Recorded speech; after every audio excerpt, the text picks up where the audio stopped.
Antes de começar este vídeo, não se esqueça de dar um like, compartilhar e se inscrever.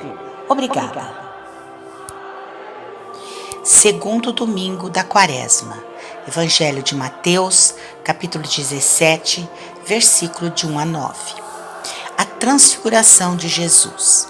O fenômeno da transfiguração foi um acontecimento sobrenatural, assustador e maravilhoso para os discípulos. O nosso mundo está precisando de uma boa transfiguração. E para que nós possamos transfigurar este mundo, para que possamos mudar tudo isso de errado que está aí, é necessário que primeiro nos transfiguremos. E assim, precisamos mudar não somente a nossa aparência exterior, mas principalmente a nossa realidade interior. De nossa boca brotam palavras que devem sair do fundo da nossa alma, e não palavras vãs, fruto da falsidade ou da nossa fraca fé, da nossa pouca vivência da graça, da nossa falta de estudo da palavra de Deus. Nós podemos ser transfigurados de duas formas, de uma forma negativa ou de uma forma positiva. A nossa transfiguração na forma negativa é, na verdade, uma desfiguração, pois ela é horrível. Costuma-se dizer, ela está desfigurada, ou ele ficou transtornado, mudado, ele surtou e quebrou tudo, o sangue lhe subiu à cabeça. Quando Satanás toma conta de alguém e o incita a praticar o mal sem remorso. Essa transfiguração ou desfiguração é a pior coisa que pode nos acontecer. Como disse Jesus, a causa do mal, do pecado, sempre começa na nossa mente, no nosso pensamento dominante.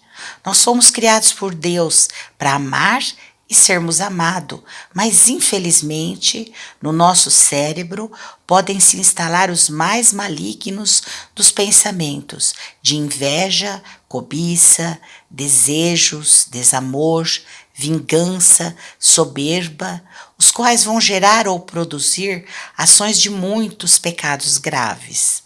Na mente de todo ser humano acontecem fantasias, uns mais, outros menos.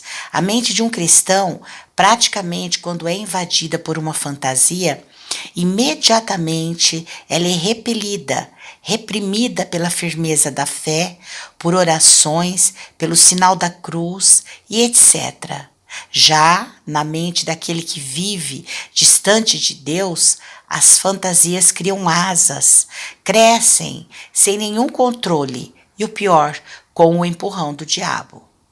Aí o bicho pega. É aí que até pessoas santas e consagradas podem virar a casaca e fazer coisas abomináveis aos olhos da comunidade de Deus. Tais pessoas ficam transtornadas, transfiguradas, que praticamente ficam irreconhecíveis aos nossos olhos. E alguém pode dizer, não o conheço mais. A nossa transfiguração na forma positiva é aquela que acontece pela graça de Deus, nas pessoas que vivem o Evangelho na prática da fé. Assim, você olha no rosto daquele padre e em seu sorriso vê Jesus Cristo. Os seus olhos brilham de pureza, alegria que brota da sua entrega total ao serviço do reino, por isso ele é feliz. Olhando do mesmo modo no rosto de uma freira ou daquela senhora que todos chamariam de beata, você vê Jesus em seu semblante. Ela é uma daquelas pessoas que estão em Cristo, que vivem em Cristo, e o morrer para elas é lucro, como disse Paulo. São pessoas santas, que vivem em estado de graça na sua totalidade, de forma que já estão vivendo na vida eterna, muito embora ainda estejam aqui. É o chamado antigozo, que consiste já estar desfrutando das maravilhas da eternidade em plena vida terrena. Isso acontece quando nós entregamos plenamente a Deus, quando deixamos que Deus governe a nossa vida nos mínimos detalhes. os nossos pensamentos, nossas decisões e etc. Nesse estágio, sentimos a presença de Deus em cada momento da nossa existência, dirigindo os nossos passos, dando-nos forças para fazer o bem e evitar o mal. Escutamos ou percebemos quando Ele nos fala, nos mostra o caminho, nos inspira e etc. Esta é a transfiguração semelhante à transfiguração que aconteceu com Jesus diante dos discípulos, a qual foi uma pequena amostra do que ia acontecer ao seu corpo após a sua ressurreição.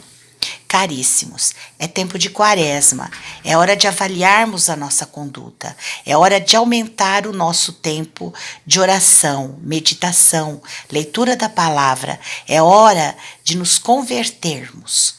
No nosso dia a dia, as tentações acontecem e quando não estamos preparados pela oração, pela Eucaristia, estamos fracos e podemos ceder a elas, podemos tentar experimentar as sugestões do capeta e assim podemos começar a nossa transfiguração negativa num piscar de olhos e sem o percebermos, já é tarde para retornar sem a ajuda de Deus por meio do sacerdote.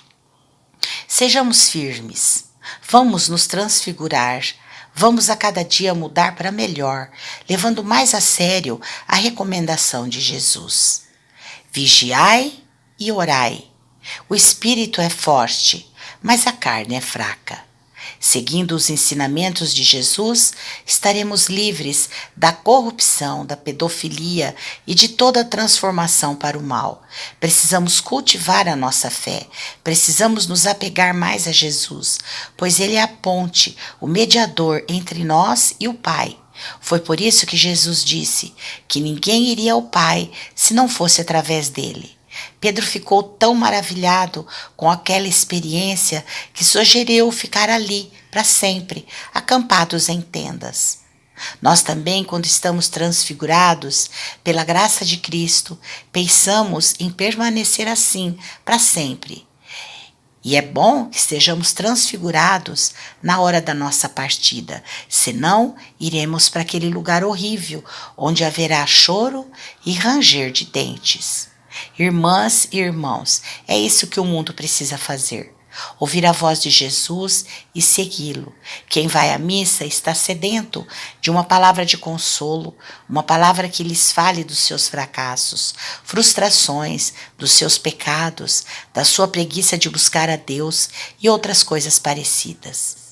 Por isso, meus irmãos, precisamos levar mais a sério a nossa catequese, principalmente a dominical, pois o mundo a cada dia está se afastando de Deus, está se desfigurando e nós não devemos ficar de braços cruzados, acomodados, como se não tivéssemos nada a ver com isso. Temos sim, e muito. Então, mãos à obra, vamos trabalhar, vamos nos transfigurar e transfigurar as pessoas que nos cercam e o mundo todo.